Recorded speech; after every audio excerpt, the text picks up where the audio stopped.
সর্ষে ইলিশ আমার আজকের রেসিপি। এখন বর্ষাকাল চলছে, বাজারে প্রচুর পরিমাণে ইলিশ মাছ পাওয়া যাচ্ছে, আর বর্ষার ইলিশের তো স্বাদই আলাদা। সেই জন্য আমিও আজ চলে এসেছি সর্ষে ইলিশের রেসিপি আপনাদের সাথে শেয়ার করতে। গরম গরম ভাতের সাথে এই সর্ষে ইলিশ খেতে যে কত ভালো লাগে সেটা আমরা বাঙালিরা সবাই জানি। আপনারা দেখুন, আশা করছি আমার আজকের রেসিপি আপনাদের ভালো লাগবে।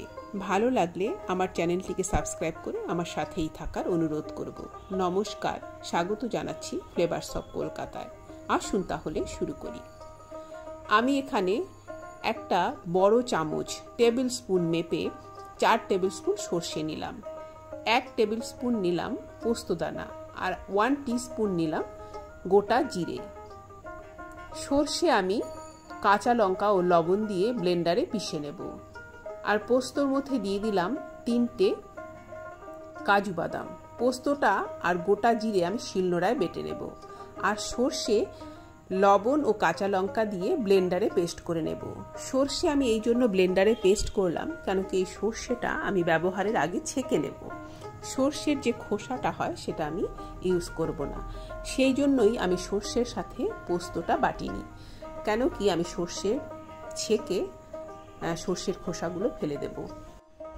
একটা নেটের মধ্যে সর্ষের পেস্টটা নিয়ে ছেঁকে নেওয়ার পরে সর্ষের যে খোসাটা হয় সেটাকে আমি আবার ব্লেন্ডার জারের মধ্যে দিয়ে আবারও একটু জল দিয়ে গুলে আবারও নেট দিয়ে ছেঁকে নেব, এবং তারপরে আরও একবার এই খোসাটা জল দিয়ে গুলে ছেঁকে নেব। মোট 3 বার আমি এই সর্ষে বাটাটাকে ছেঁকে এই খোসাটা, সর্ষের খোসাটাকে ফেলে দেব। এই খোসাগুলোকে আমি ফেলে দেব, আর এই জলটা রান্নায় ব্যবহার করব। জলটা এতটা পরিমাণে দিতে হবে যে যতটা আমি গ্রেভি চাইছি। এইভাবে আমি সর্ষেটা ছেঁকে নেব। এদিকে একটা প্যান বসিয়ে আমি সর্ষের তেল গরম করে নিয়েছি। এই তেলে আমি ইলিশ মাছ ভেজে নেব। মাছগুলোকে আমি লবণ, হলুদ ও সর্ষের তেল দিয়ে মেখে 15 মিনিট আগে রেখে দিয়েছিলাম। মাছ কিন্তু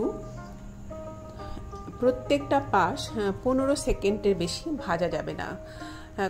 আমি কিন্তু একটুও না কেটে আপনাদের দেখালাম। আমি যতটুকু সময় রেখেছি ঠিক ততটুকু সময় ভাজতে হবে, 10 থেকে 15 সেকেন্ড, তার বেশি নয়।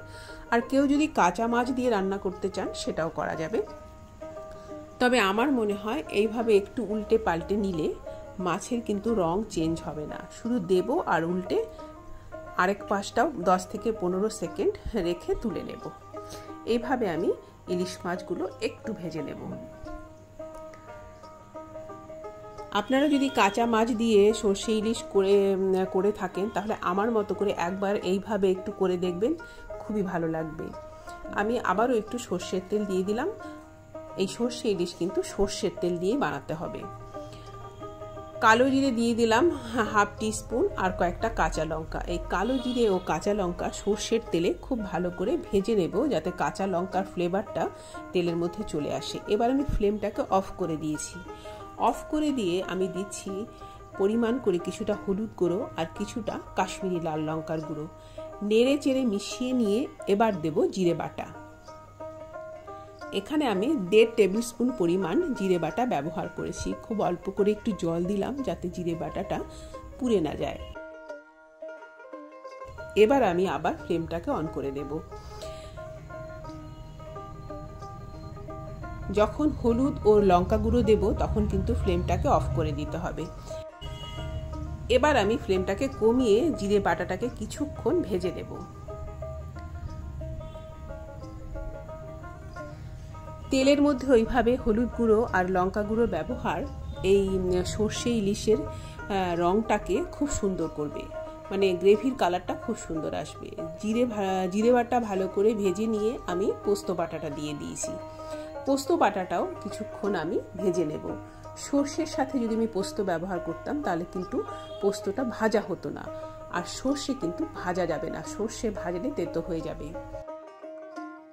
পোস্ত ও জিরে বাটা কিছুক্ষণ ভেজে নেওয়ার পরে আমি এখানে দিয়ে দিয়েছি সর্ষে ছেঁকে যে আমি জলটা তৈরি করেছিলাম সেটা। এবার ফুটে উঠলে আমি মাছগুলো দিয়ে দেব।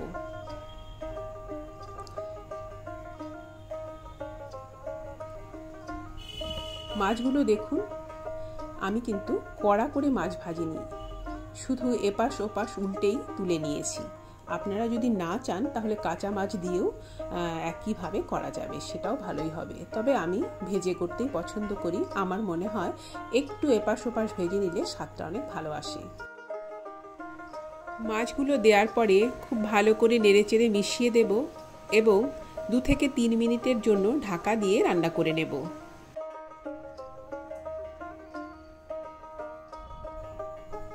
দু থেকে 3 মিনিট আমি ঢাকা দিয়ে রেখেছি। ইলিশ মাছ সেদ্ধ হতে তো খুব বেশি সময় লাগে না, সেই জন্য আমি 2 থেকে 3 মিনিট পরে ঢাকাটা খুলে প্রত্যেকটা মাছের পিস উল্টে দেব। এই সময় দেখে নিতে হবে লবণ ঝাল সব কিছু ঠিক আছে কিনা। আমি কিন্তু 1/4 টিস্পুন পরিমাণ চিনিও দিয়েছি। চিনি যে কোনো খাবারের স্বাদকে ব্যালেন্স করে, মিষ্টি করে না কিন্তু, ওভারঅল ব্যালেন্স করে। সেই জন্য চিনিটা একটু হলেও চিনি দিতে হবে। আর 2টো কাঁচা লঙ্কা দিয়ে দিলাম। এবার আরও মিনিট খানেক ফুটিয়ে আমি ফ্লেমটাকে অফ করে দেব। আমার এই রেসিপিতে একদিন সর্ষে ইলিশ বানিয়ে দেখবেন, এটা খেতে এত ভালো হয় যে না বানালে আপনারা বুঝতে পারবেন না। গরম গরম ভাতের সাথে সর্ষে ইলিশ আমি পরিবেশন করে দিয়েছি। আমি আশা করছি আমার আজকের এই রেসিপিটি আপনাদের ভালো লেগেছে। ভালো লাগলে আমার চ্যানেলটিকে সাবস্ক্রাইব করে আমার সাথেই থাকার অনুরোধ করব। আজ এই পর্যন্তই, ধন্যবাদ।